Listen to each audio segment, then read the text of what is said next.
Welcome to Governance Bites. I'm Mark Banicevich, and today, once again, it is my absolute privilege to spend time with Dr. Peter Crowe. Peter, thank you very much again for your time.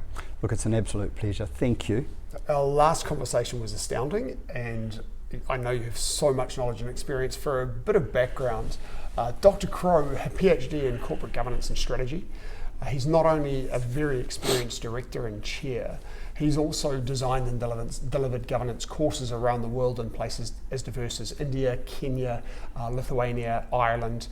He's presented about governance on 5 continents, and he works with and advises boards around the world.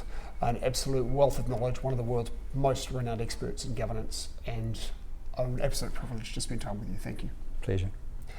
This time in our conversation, we want to talk about governance and corporate failure. We often think of the role of governance in business success, but we do know that around the world companies do fail, despite having in many cases very experienced boards. So, you've got governance experience with many places around the world. The role of the board of directors to oversee the company, to hold management to account. And despite this, we do still see corporate failures. Yep. So what drives corporate failure?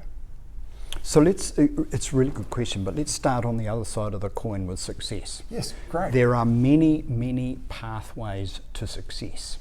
I think we need to put that down as an important marker peg. So we hear from our various our directors' institutions around the world, various consultancies, this is best practice. Do this, and goodness will happen, right? We hear that a lot, and yet failures still happen. We also hear from institution 1, a set of best practice, and institution or consultancy 2, a different set of practice. And so which one's right? Because they can't both be best if they're incongruent. They'll overlap, but they both can't be best. So I just wanted to sort of provide that as framing. So directors and boards that want to drive performance, want to succeed, want to ensure the sustainable future of the organisation, need to make sure they've locked in those principles, and then they practice according to what's in front of them, because it is a bit idiosyncratic. But if we come to your question, you've got all of that difference in how we achieve success, but you've got remarkable alignment on the failure side. That's interesting. Yeah. And so I've been involved in about 30 failure or significant misstep studies, and some of them I've had, if you will, deep throat access, confidential access into boardrooms and into situations post the failure, and in 1 or 2 cases concurrent with. And behaviour would be the word. That misbehaviour seems to be that common thread through the failings, and that might express itself as ineptitude, incompetence, fraud, malfeasance, hubris. Another one that's sort of on the edges is perhaps a weak or poor understanding of what governance is, and then wrapped around that, the skills.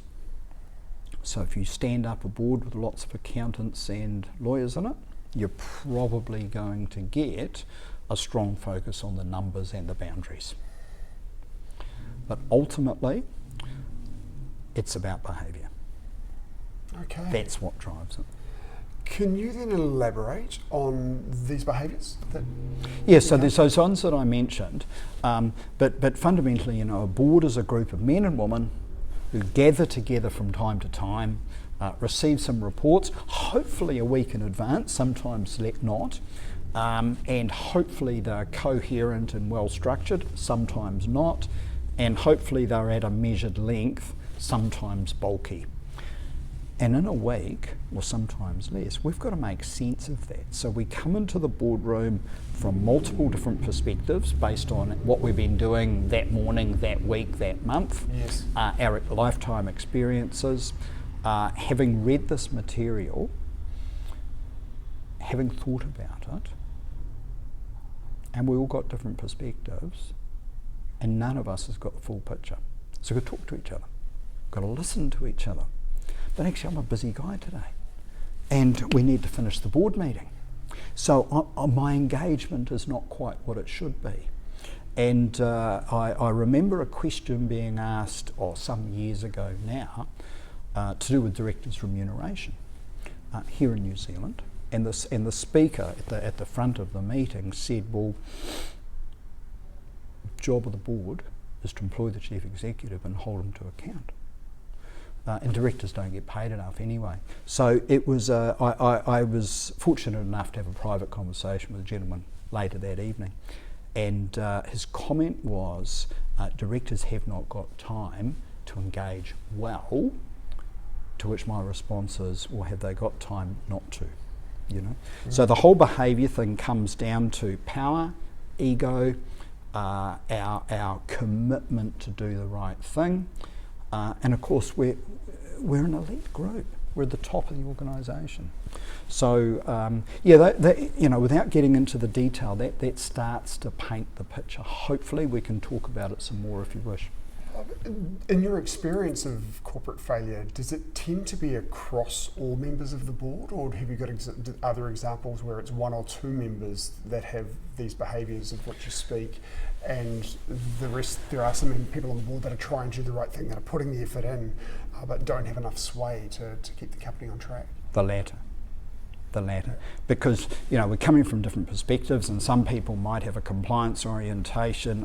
In fact, I had a conversation this morning with a chair for an engagement that I'm going to be doing soon, and the comment was there are some board members, some directors who have a very traditional view of governance.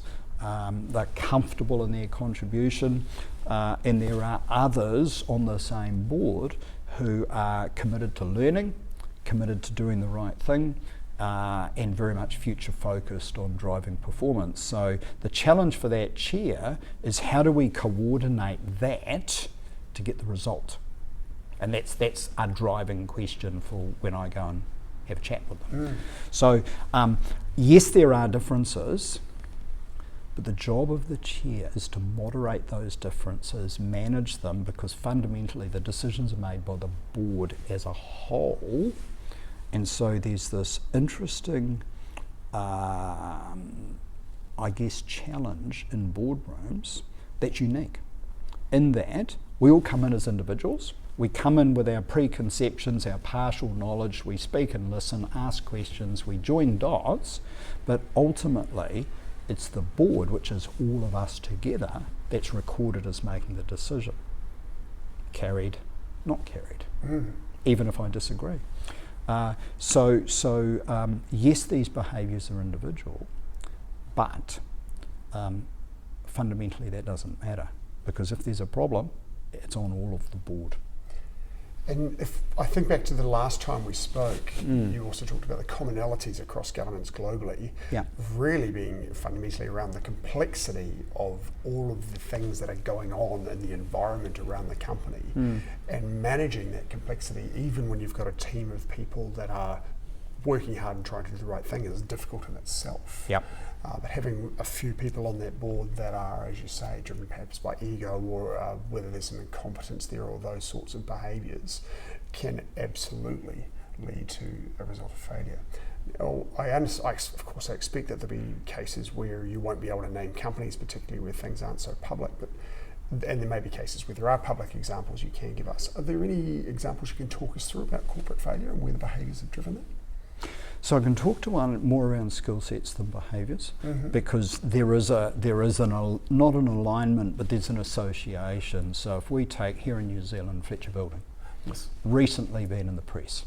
Okay, it's not the first time in recent years that they've been in the press around, quote, governance failure or board failure, unquote. So last time round, one of the difficulties is that we had no construction experience or industry sector experience in the boardroom.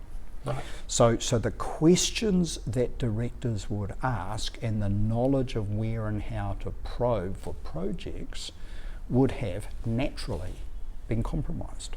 So there would have been a behaviour based, and I'm guessing on this because I've not been involved directly, but with many accountants and lawyers in the room, chances are they were reliant on the chief executive for that sector knowledge, and history shows that that's probably perhaps a little bit misplaced. Mm-hmm. Yep. So there are others that I can talk about. One, I can't name the organisation, but I know very well. There was a sound of tearing paper at the beginning of most board meetings.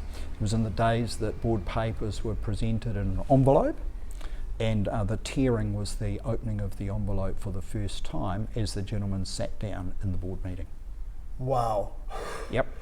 And when he was asked about it, the answer was, I understand this organisation, I understand the sector, and I can read slightly ahead. So that was from an individual in the boardroom, not That from was the entire board? That was an individual in the boardroom who commanded a degree of respect and power because of his status in the community and status in the sector, who effectively was backing himself to be an inch ahead of the rest. And was coming unprepared to the board meetings, while other members of the board would potentially divert to that individual for manner and decision making. Correct. When that person was unprepared and didn't know what was going on. But that's your assessment, and mine too. Yes. But that individual was of the view that he was adequately prepared because he had all of this. So there's another part of this particular puzzle is around objectivity and distance, that if I read the papers or have that deep knowledge and come into the boardroom, then I can consider aloof the situation, agency theory it's called, I can be more objective in my decision making. And yet example after example after example does not support that. So directors out there, if you are a director, prepare for board meetings and don't rely on your past experience. Yeah, well, rely on your experience to some extent, because you've got to maturity and wisdom matters big time. Yes, absolutely. Big time, right? So we read our papers. And may I talk about how I go about it? Yeah, would please, that I'd be love useful? to hear that. Yeah. So the papers arrive. Yes. They might arrive in a board portal software on the iPad, or they might arrive as a PDF. I don't have any boards, perhaps in the last 5 years, where they arrive as hard copy pieces of paper. I don't think so anymore, no. No, but it's quite good because it saves me kilograms in my satchel when there's less paper. But I still need to navigate around on the thing. So what I do, the day they arrive, I read them from end to end in a linear function and just set them down. I come back generally about 36 to 48 hours later, and this time I read them section by section, taking notes, and I jump around and cross-reference, and I start to formulate my questions or areas of inquiry. And then I may read back to other board papers or minutes and or read out to other things going on in the sector, the marketplace. Say there's a pricing issue or a strategic opportunity issue or a capital project, and I just want to draw in on other things. So I'm quite slow with this and intentional. And so that preparatory work typically takes me twice as long as the elapsed time of the meeting.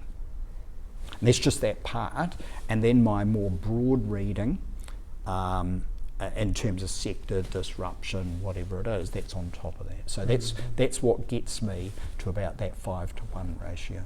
Right, that's a really good heuristic to work with, and yes, to simply go into a meeting and rely purely on your background expertise is very risky for you as a director and for the company. Of course, you're going to bring that into the room, but preparation is essential. And I love the suggestion. So you read through once from go to woe, Yep. and then you'll go through again, and the second time through you'll make notes, and having familiarity with what's broadly in the paper, you can move from one area to another when they're related and pull out themes and so forth. Yeah, and potentially any discrepancies or incongruence that you that may be there. Mm-hmm. Now, there's stuff that I'm going to miss. Yes. But there's a group of men and women around the table, and if they've prepared, and I think I'm probably a slow preparer, but if they've prepared also, they're going to see other things. Yes. And it's that multiple perspectives that helps us understand more clearly. Whereas if I just read it through 2 or 3 times and I was the guy only, you're going to get one view of the world. That's why you're board as a team. You have a set of different background, experience and skills, and people, with a different background. If you've got a background in marketing, for example, or product, then your lens that you're looking through at those materials will be influenced by that background. It's natural, and also your cultural background. Yes. So if I was to sit on an Australian board or a Kenyan board, or if I'm from a social sector and I'm now sitting in on an entrepreneurial startup, that lived experience is going to bring a different perspective. So it's not about what I look like, the physical diversity, it's about the cognitive diversity in the boardroom and how we go about assessing and problem solving. Yes, and that is influenced by many things, including your culture, your upbringing, your gender, but also your experience, your career, your past career, and those sorts of things. I think so. And but boards still fail. And we might make what seems like at the time a fantastic decision, and we might even monitor the chief executive in terms of the implementation of. But boards generally make the big decisions, because straightforward ones management makes. Yes. So we make the big decisions based on our delegated authority, whatever it is, strategic impact, and most of those decisions is quite an elapsed time before the implementation of that decision is completed, and then of course the impact and the outcome, or the desired outcome, and much can change. So it could be that staff get in the way because they disagree, or competitive forces, or technological disruption, or somebody launches some weapons in another country and you get the geopolitics playing. And it might have been a good decision at the time, but now the implementation doesn't work. It doesn't matter how well you try to anticipate risk, there are always things that can come through and surprise you. So Roger Martin in Canada, a well-known Harvard Business Review, many times author, talks about strategy. And he says the purpose of strategy is not to eliminate, also the goal is not to eliminate risk. It's to improve the odds of success. Yes. Because, humans are remarkably poor at predicting the future. Yeah, very much. So we've got to be awake. To be asleep at the wheel, to be passive, is to misunderstand governance. Absolutely. Thank you. Given that conversation, I'm going to ask you one final question, if I may. Sure. What is the best advice you would give to perhaps a budding director? Breathe. Which sounds funny, doesn't it? So breathe, you can't talk. Humans, we cannot utter when we're breathing in. So I want you to breathe, I want you to think about the long game. Many people are running towards governance these days as some exciting career or whatever. But if you're a budding director, this is a long game. Just because you're interested does not make you a strong candidate, it just means you're interested. So it's the long game, read widely, take your time, and when you do receive an appointment, watch. Breathe. You don't have to be a hero on day one. That is excellent advice. The other, of course, advantage of breathing is that it helps you move from your emotional state to a more cognitive state. So you can take your time and think about what's going on and take things in before you express your It views. sounds like you've read some neuroscience to work that out. A bit of a background in martial arts, I think, is probably. Oh, there you go. what's caused There that, you yeah. go. So, but thank you, Peter, very much for your time and your expertise. It's just an absolute joy to spend time with you. I'll hopefully get the chance to do this with you again. Let's see. And I'll look forward to seeing you next episode. Thank you for watching this episode of Governance Bites. We have more episodes on YouTube and your favourite podcast channel, where I interview directors and experts on various topics relating to boards of directors and governance. We'd love to see you back, and please like, subscribe, and share the videos and podcasts.